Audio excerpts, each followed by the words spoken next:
ሰላም እጅጉን የተወደዳችሁና የተከበራችሁ የአሁን ስፖርት አድማጭ ተመልካቾቻችን እንደምን አደራችሁ። የዕለተ ሐሙስ የጧት ስፖርታዊ መረጃዎችን ከአሁን ስፖርት ይዘን መጥተናል። በርካታ መረጃዎችን ነው ይዘን የቀረብነው። የኢንተርናሽናል ብሬክ መጠናቀቁን ተከትሎ እንግዲህ ተጫዋቾቻቸው ወደ የክለቦቻቸው እየተመለሱም ይገኛሉ። በርካቶቹ በአሁን ሰዓት ላይ እንግዲህ ያለ ጉዳት መመለሳቸውን ተከትሎ ደስተኛ መሆናቸውን አሰልጣኞቻቸው እየገለጹም ይገኛሉ። ከሀገር ውስጥ እስከ ባህር ማዶ በርካታ መረጃዎችን ይዘን የቀረብን ሲሆን ካርሎስ ባሌባ ወደ ማንቸስተር ዩናይትድ በጥር አይመጣም ሲል ፋብሪዚዮ ሮማኖ እየገለጸም ይገኛል። በአርሰናል በኩል ስለ ማክስ ዶማን የምናነሳቸው መረጃዎች አሉ። ጁሊያን ቲምበር እንዲሁም ደግሞ ካፕቴን ቨርጂል ቫን ዳይክ ያነሷቸው ሀሳቦች አሉ። በአርሰናል ቤት የምንመለከታቸው መረጃዎች አሉ። ስለ ስቲቭ ዊሊያምስ በቼልሲ ቤት የምናነሳ ሲሆን በሪያል ማድሪድ፣ በባርሴሎና እንዲሁም ማንቸስተር ሲቲና ሌሎች ክለቦችን በሰፊው የምንመለከት ይሆናል። ከእናንተ የሚጠበቀው ሰብስክራይብ በማድረግ የቤተሰባችን አባል እንዲሆኑ እንጋብዛቸዋለን። ላይክ በማድረግ ደግሞ እንድታበረታቱን ነው የምንጠይቃችሁ።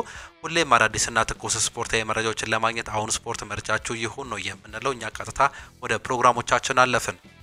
የዛሬው ፕሮግራሞቻችንን ከሀገር ውስጥ መረጃዎቻችን ስንጀምር ሉሲዎቹ ልምምዳቸውን አጠናክረው መቀጠላቸውን ትላንትና ያገኘናቸው መረጃዎች ያሳያሉ። የአፍሪካ ዋንጫ ማጣሪያ የመጨረሻ ጨዋታ ያለበት የኢትዮጵያ ሴቶች ብሔራዊ ቡድን በትላንትናው ዕለት ልምምዱን አጠናክሮም ቀጥሏል። ሉሲዎቹ ትላንትና ጠዋት ላይ የጂም እንዲሁም ደግሞ ከሰዓት ሜዳ ላይ ስራዎችን ማከናወናቸው ነው የተገለጸው። ትላንትና ከሰዓት በኋላ ከ10 ሰዓት ከሩብ እስከ 12 ሰዓት በአበበ ቢቂላ ስቴዲየም ልምምዳቸውንም ሰርቷል። ቡድኑ በዛሬው ዕለት ሶስተኛ የአቋም መፈተሻ ጨዋታውን ያደርጋል ተብሎ ነው የሚጠበቀው። በታንዛኒያ ያንግ ፕሪንሰስ የሚጫወተው አረጋሽ ካልሳ እንዲሁም ደግሞ ለሙከራ ወደ አሜሪካ ያቀናቸው ሴናፍ ዋቁማ ቡድኑን በዛሬው ዕለት እንደሚቀላቀሉ መረጃዎች እያሳዩም ይገኛሉ። ሉሲዎቹ በቀጣይ ከታንዛኒያ ጋር የአፍሪካ ዋንጫ ማጣሪያ የመጨረሻ የደርሶ መልስ ጨዋታቸውን የሚያደርጉም ይሆናሉ። ለዚህም ጠንክረው እየሰሩ እንደሆነ መረጃዎች ያሳያሉ። ከሀገር ውስጥ መረጃዎቻችን ወጣ ስንል ደግሞ የክለብ የሀገር ውጪ መረጃዎችን የምንመለከት ይሆናል። ቅድሚያ አርሰናልን ነው የምንመለከተው። ቨርጂል ቫን ዳይክ ስለ ጁሊያን ቲምበር ስለ ሀገሩ ልጅ ሆላንዳዊ ተጫዋች ሀሳቡን ይሰጣል። 3 እንዲሁም ደግሞ 4 ቦታዎች ላይ በከፍተኛ ደረጃ መጫወት የሚችል ሰው እየተመለከታችሁ ነው። ይህ ልዩ ነው። በእርግጥ እሱ ለሊቨርፑል ቢሆን እጅግ በጣም ደስ ይለኛል። ጁሊያን ቲምበር አበሬ ከተጫወትኳቸው ተጫዋቾች እጅግ በጣም የሚገርመኝ እንዲሁም ደግሞ ምርጡ ተከላካይ ነው ሲል ነው የሚገልጸው። ይህ ተጫዋች እጅግ በጣም ቨርሳታይል ነው። በመሀል ተከላካይ እንዲሁም ደግሞ በአማካይ ቦታ ላይ እንዲሁም በግራ ክንፍ በቀኝ ክንፍ ቦታዎች ላይ የመጫወት አቅምም አለው። እጅግ በጣም ቨርሳታይል የሆነ ተጫዋች ነው። በሊቨርፑል ቤት አብረን ብንጫወት እጅግ በጣም ደስ ይለኛል። ነገር ግን አሁንም ቢሆን በአንድ ሀገር ውስጥ መጫወታችን ለኔ እጅግ በጣም አስደሳች ነው ሲል የሆላንድ ብሔራዊ ቡድን እንዲሁም ደግሞ የሊቨርፑል አምበል የሆነው ቨርጂል ቫን ዳይክ ይናገራል። ክርስቲያን ሞስኬራም ስለ ታዳጊው ማክስ ዶማን ሲናገር እንግዲህ እኔ ከተጫዋች ጋር ማነጻጸር አልወድም፣ ነገር ግን የማክስ ዶማን አጫወት ያማልን ያስታውሰኛል ሲል ነው የሚገልጸው። ማክስ ዶማን እጅግ በጣም አስገራሚ ተጫዋች ነው። ላሚን ያማል የመጣበት ሁኔታ እንዲሁ ከማክስ ዶማን ጋር ተመሳሳይነት አለው። እናም እንደሱ አይነት ተጫዋች ይመስለኛል ሲል ክርስቲያን ሞስኬራ ስለዚህ ተጫዋችም ይናገራል። ሃንድ ኦፍ አርሰናል ይዞት የወጣውን መረጃ ደግሞ ስንመለከት ካይ ሃቨርትስ በአርሰናል ያሉትን ሰራተኞች በማገገም ሂደቱ ላይ እንደገና አስገርሟቸዋል። እኔ ያገኘሁት መረጃ እንደሚያመለክተው ተጫዋቹ በማገገም ሂደቱ የመጨረሻ ደረጃ ላይ ይገኛል። እናም ከሚጠበቅበት ጊዜ ቀደም ብሎ ሊመለስ ይችላል ሲል ለአርሰናል ቅርብ የሆነው ሃንድ ኦፍ አርሰናል ይዞት የወጣው መረጃም ያሳያል። ካይ ሃቨርትስ በዚህ ሰዓት ላይ ይመለሳል ተብሎ ባይጠበቅም እንግዲህ በክለቡ ግን እጅግ በጣም ጥሩ ለውጥ ላይ ያለ ተጫዋች መሆኑ ነው እንዲሁ የአርሰናል ሰዎችም እያመኑም የሚገኙት። በቅርብ ሰዓታትም እንዲሁ በቅርብ ጊዜያት ይመለሳል ሲል ሃንድ ኦፍ አርሰናልም አስነብቧል።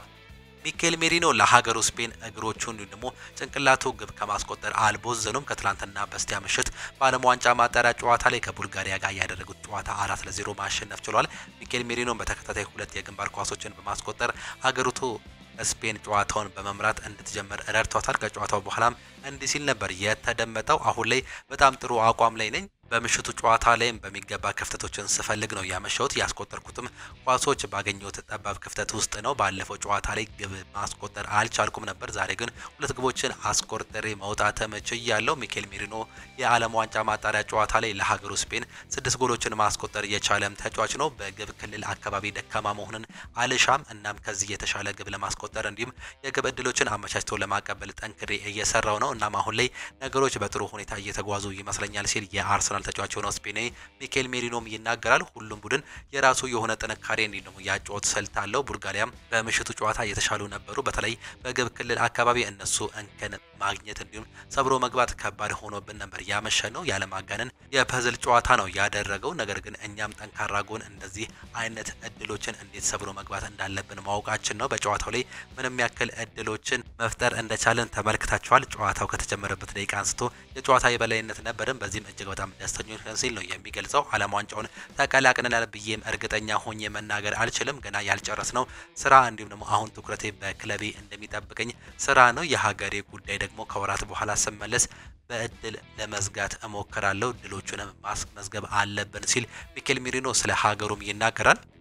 የ15 ዓመቱ እንግሊዛዊ ታዳጊ ተጫዋች ማክስ ዶማን ከእድሜው በላይ የሆኑ ስራዎችን በመስራት አብዛኞቹን ደጋፊዎች ቀልብ መግዛትም የቻለም ተጫዋች ነው። አሁን ደግሞ ለሀገሩ ኢንግላንድ ከ19 ዓመት በታች ተጫውቶ ግብ ማስቆጠርም ችሏል። ከዌልስ ብሔራዊ ቡድን ጋር የነበረውን የወዳጅነት ጨዋታ 7-0 ማሸነፍ ችሏል። የአርሰናሉ 56 ቁጥር ለባሽ ማክስ ዶማን አራተኛዋን ጎል በ56ኛው ደቂቃ ላይ ማስቆጠርም ችሎም ነበር። ከዚህም አልፎ በኢንግላንድ ከ19 ዓመት በታች ጨዋታ በ15 ዓመቱ ያስቆጠረ ብቸኛው ተጫዋች ነው። ከዚህም ቀደም በብሪያን ሴሴኒዮን ተይዞ የነበረውን ሪከርድ የግሉ ማድረግም ችሏል። የቀድሞ የቶተናም ተጫዋች የሆነው የአሁኑ የፉላም ተጫዋች የሆነው ሴሴኒዮን ለኢንግላንድ ብሔራዊ ቡድን ከ19 ዓመት በታች ጎሉን ሲያስቆጠር እድሜው 19ም ነበር። አሁን ግን የ25 ዓመቱ ተጫዋች ሪከርድ በ15 ዓመቱ ታዳጊ መወሰዱ ነው የተገለጸው። ይህም እንግዲህ ማክስ ዶማን ከአሁኑ ሪከርዶችን መሰብሰብ እንዲሁም ደግሞ የግል ማድረጉን መጀመሩ በአርሰናል ቤት ጥሩ ነገሮችን ይጠብቁታል፣ ተስፈኛም ተጫዋች ያደርጓል ሲል ይህ መረጃም ያሳያል።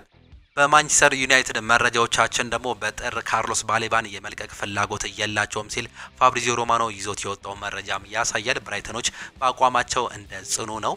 በጥር የዝውውር መስኮት ካርሎስ ባሌባን መልቀቅም አይፈልጉም። እሱን በጥር ለማስፈረም እብደት የሚመስል በጣም ትልቅ የዝውውር ጥያቄ ወይም ተጫዋቹ በይፋ ልቀቁኝ በማለት የሚያደርገውን ጥረት ይጠይቃል ሲል ፋብሪዚዮ ሮማኖ በዩቲዩብ ገጹ ይዞት የወጣው መረጃም ያሳያል። ተጫዋች እንግዲህ በዚህ ዓመት እጅግ በጣም የወረደ አቋሙን በብራይተን ኤንድ ሆቭ አልቢዮን እያሳየም ይገኛል። በተለይም ማንቸስተር ዩናይትድ ይህን ተጫዋች የግሉ ለማድረግ ሙከራ ካደረገው የክረምት የዝውውር መስኮት በኋላ አቋሙ እየወረደ ይገኛል የሚሉ እንዲሁ ስታቶችን እየተመለከተን እንገኛለን። ተጫዋቹ ወደ ማንቸስተር ዩናይትድ የመምጣት ከፍተኛ ፍላጎት ቢኖረውም በክረምቱ ነገር ግን ክለቡን ማስገደድም አልፈለገም። ክለቡ በሚለቅበት ሰዓት ላይ የመልቀቅ ፍላጎት እንዳለው መናገሩን ከዚህ ቀደም ተመልክተንም ነበር። ማንቸስተር ዩናይትድ ግን ይህንን ተጫዋች እንግዲህ በጥር የዝውውር መስኮት የግሉ ለማድረግ ይሞክራል የሚሉ በርካታ መረጃዎችን ብንመለከትም ፋብሪዚዮ ሮማኖ የተጫዋች በጥር የመምጣት እድሉ እጅግ በጣም ጠባብ ነው፣ እጅግ በጣም አስፈሪ ወይም ደግሞ ከፍተኛ የገንዘብ ጥያቄ ካልቀረበለት ወይም ደግሞ ተጫዋቹ በይፋ ልቀቁኝ ብሎ ካላመጸ በስተቀር የመልቀቅ እድሉ ጠባብ ነው ሲል ነው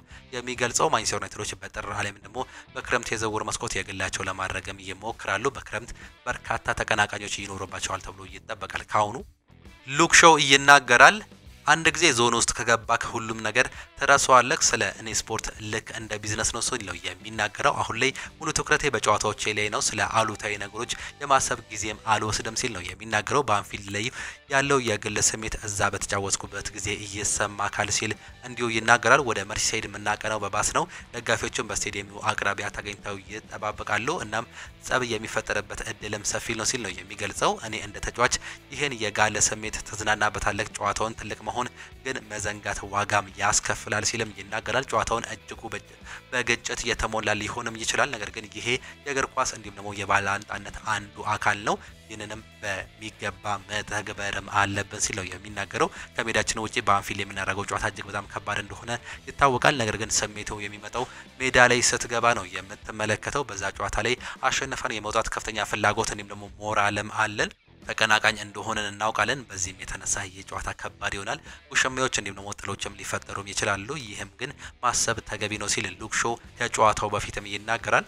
ፒተር ሽማይክል ስለ ቤንያሚን ሴስኮ ሀሳቡን ይሰጣል። እሱ ማስፈረማቸው ትንሽ አስጨንቆኛል፣ ምክንያቱም እሱ ላለፉት 2 ዓመታት እድሎች የሚፈጠርለት አጥቂ ተርቦ የቆየው ራስመስ ሆይሉንድም ነበረን ሲል የሚገልጽ ሲሆን እሱ አሁን ለራሱ ራስመስ ሆይሉንድን ምን ማድረግ እንደሚችል በትንሹ እየተመለከትን ነው። ወደ ናፖሊ አመርቶ ከኬቪን ደብሪነ እንዲሁም ደግሞ ማክቶሚናይ ጋር ሲጫወት በቶሎ ግብ ማስቆጠር እያስጀመረም ይገኛል። በአሁኑ ሰዓት ላይ ምናልባትም ቤንያሚን ሴስኮ በማንቸስተር ዩናይትድ እንደዚህ አይነት ነገሮች ሊገጥሙትም ይችላል። እንዲሁ ደግሞ ራስመስ ሆይሉንድ ወደ ማንቸስተር ዩናይትድ ሲመጣ የነበረበትን ጊዜ አስታውሱ። በአታላንታ ጥሩ ጊዜን ማሳለፍም ችሏል።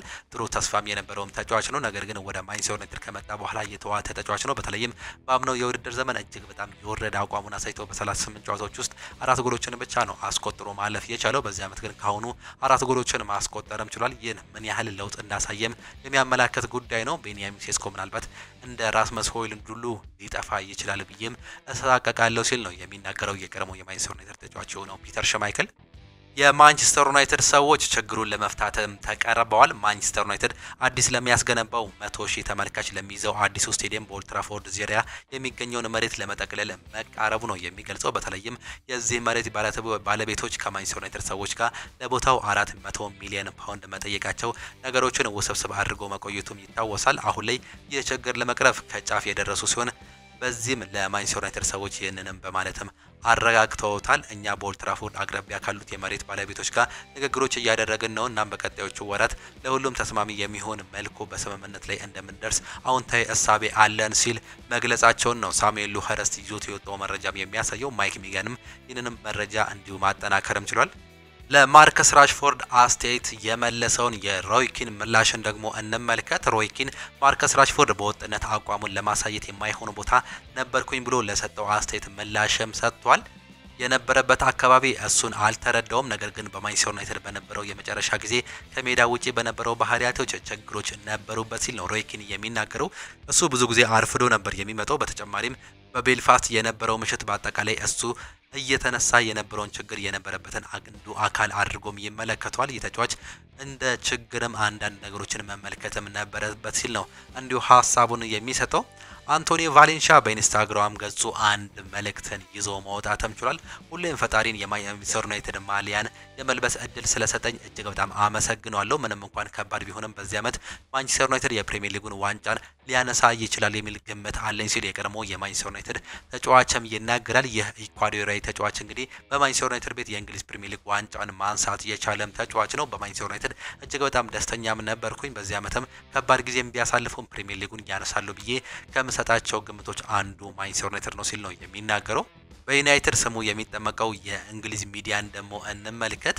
ዩናይትድ በዚህ አይነት የውጤት ማጣት ውስጥ ቢሆንም ሙሉ የእንግሊዝ ሚዲያ የፊት ገጽ መነጋገሪያ የሚሆነው ለማንኛውም አሁንም ብዙ ሚዲያዎች እያወራ የሚገኘው ስለ አሰልጣኝ ሩበን አሞሪም መሆኑን እንዲሁ መረጃዎች ያሳያሉ። ቀጣዩ ተጋጣሚያቸው ሊቨርፑል በውጤት ማጣት ላይ ይዞ መሆኑ ለዩናይትድ ጨዋታውን በእጅጉ ለሚከብድ እንዲሁም ደግሞ ሩበን ላይ ትልቅ ጫና እንደሚኖር በሚመስል መልኩ ሚዲያው አሁን ላይ እያወራ እንደሆነ እንዲሁም ደግሞ እንደሚባረር ነው መረጃዎች እያሳዩ የሚገኙት። እነ ጄሚ ካራገርን ከሰማችሁ ስለ ሊቨርፑል ከመንቀፍ ይልቅ 400 ሚሊዮን ፓውንድ በላይ ያወጣውን ቡድን እንደሚዋሃድና ገና አንዳንድ ነገሮች እንደሚቀሩትም ያነሳሉ። ነገር ግን ማንቸስተር ዩናይትድ አሁንም ቢሆን በርካታ ተጫዋቾችን ከአራት ያላነሱ ተጫዋቾችን ገዝተው ስለ እንደዚህ አይነት ነገሮችን ማንሳትም አይፈቅዱም። አሰልጣኝ ሩበን አሞሪም ይባረራሉ የሚሉ መረጃዎችን ነው በበርካቶች የእንግሊዞች ሚዲያ እየሰማን የምንገኘው። ይህም እንግዲህ አሰልጣኝ ሩበን አሞሪም ላይ ምን ያህል ጫና እንዳለ የተገለጸ ሲሆን ቢሆንም አሁንም የኢኒውሶች ባለቤት የሆኑት ግን ይህንን አሰልጣኝ እንደማይቀይሩት ማረጋገጣቸውን ተከትሎ እንግዲህ ብዙ ነገሮች ይቀየራሉ በእንግሊዝ። እንዲሁም ደግሞ በላንክሻየር ደርቢ ላይ ማንቸስተር ዩናይትድ የሚያሸንፍ ወይም ደግሞ ነጥብ ይዞ የሚወጣ ከሆነ ግን አሰልጣኝ ሩበን አሞሪም ዳግምም የሚነክሱ ይሆናል ሲል አንድ መረጃም ይዞት መውጣትም ችሏል። የማንቸስተር ዩናይትድ ዋና አሰልጣኝ ሩበን አሞሪም በተጫዋቾቻቸው ማኑኤል ኡጋርቴ ብቃት ደስተኛ አለመሆናቸው ነው የተገለጸው። አሰልጣኙ በቅድመ ውድድር ዝግጅት ወቅት ለተጫዋቹ ከዚህ ቀደም በስፖርቲንግ ሊዝበን የማውቀህ አይነት ተጫዋች አይደለህም ሲሉ መናገራቸውም ተዘግቦም ነበር። አሰልጣኙ ይህንን ንግግራቸውን የተናገሩት አሌሃንድሮ ጋርናቾ ሌላ ክለብ እንደሚፈልግ ባሳወቁበት ወቅት መሆኑ ነው የተናገሩት። አሰልጣኝ ሩበን አሞሪም እንዲሁም ማኑኤል ኡጋርቴ ከዚህ ቀደም በስፖርቲንግ ሊዝበን አብረው መቆየታቸው ይታወቃል። በአሁኑ ሰዓት ላይ ግን የተጫዋች አዲስ ክለብ ፈልግ ሲል እንዲሁ መግለጻቸው ነው እየተገለጸ የሚገኘው። በጥር ወይም ደግሞ በክረምት የዝውውር መስኮት አሰልጣኝ ሩበን አሞሪም እንግዲህ ይህን ተጫዋች ማለትም ማኑኤል ኡጋርቴን ከማንቸስተር ዩናይትድ እንዲለቅ ሊገፋፉት እንደሚችሉ ነው እየተገለጸም የሚገኘው። በስፖርቲንግ ሊዝበን በነበሩበት ጊዜ እንግዲህ ይህን ተጫዋች ወደ ፒኤስጂ መላካቸው ይታወቃል። ፒኤስጂም አሰልጣኝ ሉዊስ ኤንሪኬን ባለመፈለጉ ምክንያት ወደ ማንቸስተር ዩናይትድ በመምጣቱ እንዲሁም ደግሞ በአሰልጣኝ ኤሪክ ቴን ሃግ ዘመን እንቅስቃሴ ማድረጉን ይታወሳል። ነገር ግን አሁንም ቢሆን አሰልጣኝ ሩበን አሞሪም ማኑኤል ኡጋርቴ ላይ ደስተኛ አለመሆናቸው እየተጫዋች ደግሞ በእነሱ አሰላለፍ ወይም ደግሞ በ3-4-3 አሰላለፍ ላይ ጥሩ እንቅስቃሴ አለማሳየቱ እንዲሁም ደግሞ አቋሙ መውረዱን ተከትሎ በሌሎች ተጫዋቾችን ለመተካት ክለብ ፈልግ ማለታቸው አንዳንድ መረጃዎች ዘ አትሌቲክስን ጨምሮ ይሁት መውጣታቸውን ነው የተመለከት ነው። ስኮት ማክቶሚናይ ይናገራል። ከብሩኖ ፈርናንዴዝ እንዲሁም ደግሞ ኬቨን ዲብሩይነ ማን የተሻለ ተጫዋች ነው ተብሎ ለተጠየቀለት ጥያቄ የሚከተለውን ምላሽም ሰጥቶም ነበር። ሁለቱም በጣም ጥሩ ተጫዋቾች ናቸው፣ ነገር ግን እኔ ብሩኖ ፈርናንዴዝ በሌላ ደረጃ ላይ ነው የሚገኘው። እሱ የኔን ብዙ መልኩ የሚያነሳሳኝ ተጫዋች ነው፣ እጅግ በጣም አስገራሚ ተጫዋች ነው። እኔ እሱን እጅግ በጣም ወደዋለሁ ሲል ነው ሀሳቡን መግለጹንም የተመለከተ ነው። ቲቦት ኮርቷ ስለ ሀገሩ ልጅ ሴኔ ላመንስ ሀሳቡን ይሰጣል። ሴኔ ላመንስ ለማንቸስተር ዩናይትድ ያደረገው የመጀመሪያ ጨዋታ ለወደፊት ምን ሊያደርግ እንደሚችል ፍንጭ ሰጥቷል ሲል ይናገራሉ። ኳሶቹ ክሮስ ሲያደርጉ ለመውጣት የሚያስፈራ በራስ መተማመን ያለው ወጣት ግብ ጠባቂ ነው። ሴኔ ላመንስ በማንቸስተር ዩናይትድ ለወደፊት ጥሩ ስራ እንደሚሰራ እርግጠኛ ነኝ ሲል ስለ ሀገሩ ልጅ ይናገራል። በዚህ ሳምንት መጨረሻ ፈታኝ ጨዋታ አለው። በቋሚነት የሚጀምር ከሆነ ሁሉም ነገር መልካም እንደሚሆንለት እንዲሁም ደግሞ እንዲሆንለት እመኛለሁ ሲል ይናገራል። በጠቅላላው መልካም እድል እመኝለታለሁ። ለውዱ ጨዋታ ከቲቦት ኮርቷ ለሴኔ ላመንስ የተሰለጠም አንድ እጅግ በጣም ጠቃሚ ምላሽ ወይም ደግሞ ምክርንም ተመልክተን ነበር። አንፊልድ ሮድ አስቸጋሪ ስቴዲየም ነው ሲል እንዲሁ ስለ ሀገሩ ልጅ ይናገራል። ምናልባትም ሴኔ ላመንስ ወደ ሜዳ ሲገባ ለደጋፊዎች እንዲያጨበጭብ መናገር አለብኝ፣ ምክንያቱም እሱ ለደጋፊዎች ሲያጨበጭብ በምላሹ እነርሱ ብርታትም ይሰጡታል ሲል ይናገራል። ነገር ግን በአንፊልድ የሚደረጉ ጨዋታዎች ሁሌም እጅግ በጣም ከባድ ናቸው። እኔም በዛ ጨዋታዎች ላይ አድርጌም ነበር እንዲሁ እጅግ በጣም ከባድ ጊዜ እንደነበረም አስታውሳለሁ። ነገር ግን ለደጋፊዎቹ ሪስፔክት የሚያሳይ ከሆነ እነሱም በምላሹ ብርታትም ይሰጡታል። ይህን ነገር በመጠቀም በጨዋታው ላይ ጥሩ እንቅስቃሴ እንዲያደርግ እመኝለታለሁ ሲል ስለ ሀገሩ ልጅ እንዲሁ ይናገራል። ቲቦት ኮርቷ ስለ ሴኔ ላመንስ እንግዲህ አስተያየቱን ሲሰጥ ወደ ቼልሲ መረጃዎቻችን ስናልፍ እንግዲህ ቼልሲ ኬራን ይልዲዝን በአመት 10 ሚሊዮን ዩሮ ደሞዝ የሚያስገኝነትን ኮንትራት ለማቅረብ መዘጋጀታቸውን ቱቶ ስፖርት ይዞት የወጣው መረጃም ያሳያል። በተጫዋቹ እንዲሁም በጁቬንቱስ መካከል የነበረው ንግግር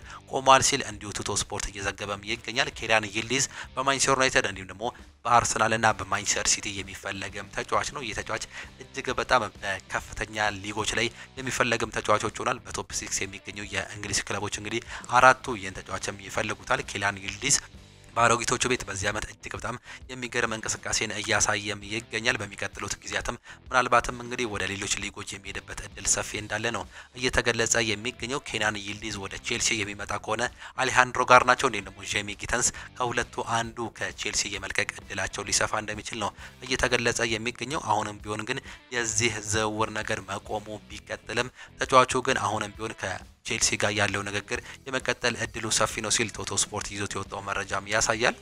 ኤንዞ ማሬስካ ቅጣትም ተጥሎባቸዋል። የለንደኑ ክለብ ቼልሲ ዋና አሰልጣኝ የሆኑት ኤንዞ ማሬስካ የጨዋታ እንዲሁም ደግሞ የገንዘብ ቅጣት እንደተጣለባቸው ይፋም ተደርጓል። አሰልጣኙ በሊቨርፑል ጨዋታ ወቅት ባሳዩት ድርጊት ምክንያት አንድ ጨዋታ እንዲሁም ደግሞ 8000 ፓውንድ የገንዘብ ቅጣት ተላልፎባቸዋል። ቼልሲ በሳምንቱ መጨረሻ በሊጉ መርሃ ግብር ከኖቲንጋም ፎረስት ጋር የሚጫወቱም ነው የሚሆኑት። በዚህ ጨዋታ ላይ እንደማይገኙ ወይም ደግሞ እንደሚያልፋቸው ነው መረጃዎች አሁን ላይ እያሳዩም የሚገኙት። ቼልሲ በአሁኑ ሰዓት ላይ ማይክ ሚኖን መመለስ ጨምሮ ከፍተኛ ደረጃ ላይ ያለ ግብ ጠባቂ ለመግዛት ፍላጎት እንደሌላቸው ኬላን እንግል ይዞት የወጣው መረጃም ያሳያል። ዴሊ ሜል ይዞት የወጣው መረጃ መሰረት እንግዲህ በሮበርት ሳንቼዝ እንዲሁም ደግሞ በፊሊፐር ጆርገንሰን ደስተኞች መሆናቸው እየተገለጸ ሲሆን እንዲሁም በሌሎች ክረምት የማይክ ሚኖንን እንዲሁም ደግሞ የፔንደርሰን ጉዳይ ማድረግ እንዳለባቸውም ይወስናሉ። ነገር ግን ማይክ ሚኖን አሁንም ቢሆን በቼልሲ ራዳር ውስጥ ያለው ነገር እንዳበቃ ነው መረጃዎች የሚያሳዩት። ሌላኛው መረጃ ዌስሊ ፎፋና እንዲሁም ደግሞ ሮሜዮ ላቪያ በሳምንት 3 ጨዋታዎችን የሚጫወቱበት ሁኔታ አይታይም፣ ያለማቋረጥ እየተፈራረቁ ይጫወታሉ ብዬ አስባለሁ ሲል ማትሎ በቴሌግራፍ ይዞት የወጣው መረጃም ያሳያል። ሮሜሎ ላቪያ ባለፈው በሊቨርፑል ጨዋታ ላይ ተቀይሮ ገብቶ እጅግ በጣም የሚገርም እንቅስቃሴን ማሳየትም ችሏል። ፎፋናም እንዲሁ ከጉዳት መመለሱንም አሁን እየተገለጸም ይገኛል። ነገር ግን እነዚህ ሁለት ተጫዋቾች በጉዳታቸው ምክንያት ተጫዋቾቻቸው ሙሉ ጨዋታን ይጫወታሉ ተብሎም አይጠበቅም። በተለይም ሮሜዮ ላቪያ አንዳንድ ጨዋታዎችን ከተቀያሪ ወንበር እየተነሳ አንዳንድ ጨዋታዎችን ደግሞ ከቋሚ ጨዋታ እየተነሳ የሚጫወት ይሆናል። ነገር ግን 90 ደቂቃ እንዲሁም ደግሞ በሳምንት 3 ጨዋታዎችን ያደርጋሉ ብዬም አልጠብቅም ሲል ቴሌግራፍ ላይ የዘገበውን መረጃም ተመለከትን። ፓነኔቪን ስለ ስቲቭ ዊሊያምስ ይናገራል። ከሳምንት በፊት በቼልሲ እንዲሁም ደግሞ በሊቨርፑል ጨዋታ ላይ ነበርኩናም ኳሱ ወደሱ በሄደ ቁጥር በስቴዲየም ውስጥ ያለው ጨዋታ ከሌሎች ተጫዋቾች ሁሉ የተለየ ነው ሲል ይናገራል። ይህ በጣም የሚያስደንቅ እንዲሁም ብዙዎች ይህ ማድረግ አይችሉም። ስለዚህ ጥሩ አጀማመር አድርጓል። ነገር ግን እሱ የፈለገውን መሆን የሚችል ልጅ ነው። በማይታመን ሁኔታ በጣም ጥሩ ተጫዋች መሆኑን አሳይቶናል ሲል ይገልጻል። ሲቀጥልም እንግዲህ ስቲቭ በትክክል የጠበቁት አይነት ተጫዋች ነው። ከምርጦቹ አንዱን ሊሆንም ይችላል ብዬም አስባለሁ። ከ18 ዓመት ልጅ ብዙ መጠበቅ ከባድ ነው ግን እሱ የሚያስፈልገው ነገሩም ሁሉ አለው ከኔይማር ቀጥሎ ብራዚል የመጣ ድንቅ ተጫዋች ነው ሲል ስለዚህ ተጫዋችም ይናገራል። ኔይማር ጁኒየር በአሁኑ ሰዓት ላይ እድሜው እየገፋም ይገኛል። እሱን ይተካል ብዬ ከምገምታቸው ተጫዋቾች ግንባር ቀደሙ ስቲቭ ዊሊያምስ ነው ሲል ነው የሚናገረው። ሰቬሬ ኒፓን የማንቸስተር ሲቲ የመጀመሪያ ቡድን ውስጥ ስለመግባትም ይናገራል። በሚድልስቦሮ በኩል የአካል ብቃት እንቅስቃሴ ላይ መሻሻል አሳይቻለሁ ሲል የሚናገረው የተጫዋች በሚጠበቁት ነገሮች አሉ እናም ያ ደግሞ ጥሩ ነገር ነው። በጣም አስቸጋሪም ነው እናም እየተማርኩኝ ነው ወደፊት ራቅ ብዬ ማሰብም አልፈልግም ሲል ነው የሚናገረው። የውድድር አመት ከሚድልስቦሮ ጋር አሳልፋለሁ ወደፊት ምን እንደሚፈጠር አብረን እናያለን። በማንቸስተር ሲቲ ቤት ጥሩ ጊዜን የማሳልፍ ይመስለኛል በሚቀጥሉት ጊዜያት። አሁን ግን በሚድልስቦሮ ራሴን ማሳየት እፈልጋለሁ እንዲሁም ደግሞ በሚቀጥሉት ጊዜያት ምን እንደሚፈጠር አብረን እንመልከት ሲል ይናገራል። ኢብራሂማ ኮናቴ ይናገራል። በአሁን ጊዜ የአንድን ተጫዋች ስኬት 60% የሚወስነው በዙሪያው ባሉ ሰዎች ይመስለኛል። ለኔ 5 ታላላቅ ወንድሞቼን ያንን ሚና ተጫውተዋል ሲል ይናገራል። ዛሬ እዚህ ለመድረሴ ምክንያት ናቸው እናም ሁሉም ምስጋናም ይገባቸዋል። ከ20 ዓመታት በፊት በፓሪስ ዩኒቨርሲቲ እግር ኳስ ከጀመርኩበት ጊዜ አንስቶ አሁን እስካለሁበት ሊቨርፑል ድረስ ሁልጊዜም ከጎኔ እናቸው ሲል ነው የሚናገረው። አንድ ትዝታዬን ልንገርህ። በ2017 ሌፕዚግ እያለሁ 18 ዓመቴን እንዲያስኩ ገንዘብ መስራት ጀምሬ ነበር። ነገር ግን መኪና አልገዛውም እሱን ልብስ ሁላ አልገዛውም ጫማ የለኝም። ሁሉ ግራ የገባቸው የማገኘውን ደሞዝ ስንት እንደሆነ ያውቃሉ። አለመለወጤ ግን ገርሟቸውም ነበር። አንድ ቀን ከመካከላቸው አንዱ ይቦ ወንድሜ ትንሽ ወደ ራስህ ቀረብ እስኪልህ ድረስ ወጪ ማውጣት አልፈልግም ነበር ሲል ነው የሚናገረው። በአጠቃላይ ግን አሁን ላይ ያለውበት ሁሉንም ድርሻ የኔ ብቃት ብቻ ሳይሆን 60% ወይም ደግሞ 60% በላይ የሚሆነው የወንድሞቼ ድርሻም አለበት። ብዙ ነገሮችን ለውጠውኛል ሲል ሐሳቡን መግለጹ ነው የተመለከተው። ሮበርት ሌቫንዶቭስኪ በገጠመው ጉዳት ምክንያት በዚህ ወር የሚከናወነው የኤል ክላሲኮ ጨዋታ እንደሚያልፈው ተገልጿል። የ37 ዓመቱ የፊት መስመር ተጫዋች ነው ባለው ዋንጫ ማጣሪያ ፖላንድ ሉቲኒያን ባሸነፈችበት ጨዋታ ጎል ማስቆጠር የቻለ ሲሆን አሁን ላይ በገጠመው ጉዳትም ለ4 ሳምንታት ከሜዳ እንደሚርቅ የስፔን መገናኛ ብዙሃንም ዘግበዋል። ብሉኖ ግራናዎቹ ሪያል ማድሪድን ከመግጠማቸው በፊት በሳምንት በካታላኖያን ደርቢ ከጂሮና ጋር ሲጫወቱ በቀጣይ ሳምንት አጋማሽ በሻምፒዮንስ ሊጉ የግሪኩን ክለብ ኦሎምፒያኮስን ይገጥማሉ።